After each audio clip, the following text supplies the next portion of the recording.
বন্ধুরা, আজ আবার বেরিয়ে পড়েছি একটু বেরু করতে। এবারের গন্তব্যস্থল বাবুঘাট। বাবুঘাটের গঙ্গা আরতি দেখব বলে অনেক দিন ধরেই খুব ইচ্ছা করছিল, মনটা ব্যাকুল হয়ে উঠেছিল। তো সেই উদ্দেশ্যেই বেরিয়ে পড়লাম। দেখলাম আজকের দিনটা সবচেয়ে সেরা। বেরিয়ে পড়াতে মনটাও বেশ চনমনে হয়ে উঠল।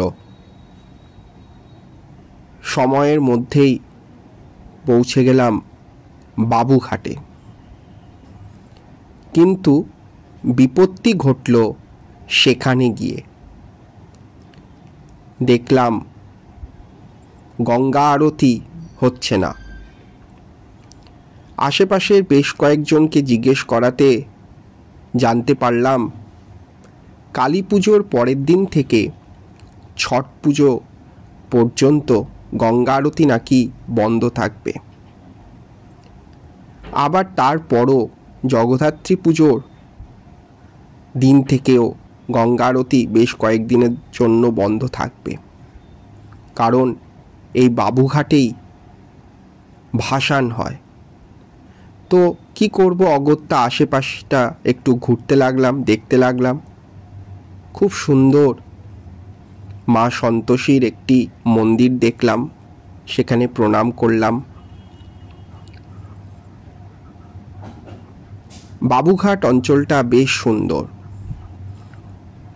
পাশেই গঙ্গা, হু হু করে ঠান্ডা হাওয়া খেতে খেতে আশপাশটা ঘুরতে লাগলাম।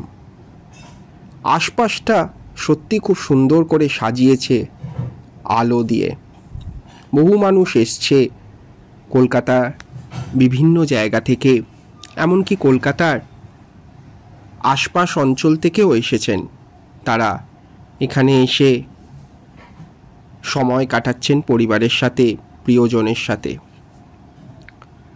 দেদার ফটো তুলছেন, সেলফি তুলছেন, মজা করছেন, খাওয়া দাওয়া করছেন। দেখে বেশ ভালো লাগলো। এই ব্রিজটা অনেক দিন দেখেছি, অনেকবার দেখেছি, কিন্তু কোনো দিন নিজে আসার সময় সুযোগ পাইনি। আজ এলাম, আঁশ মিটিয়ে ঘুরলাম, ফটো তুললাম এবং ভিডিও করলাম। এবারে ফেরার পালা। কিন্তু এখান থেকে বাড়ি ফেরাটা একটু সমস্যার, অনেক হাঁটা পথ।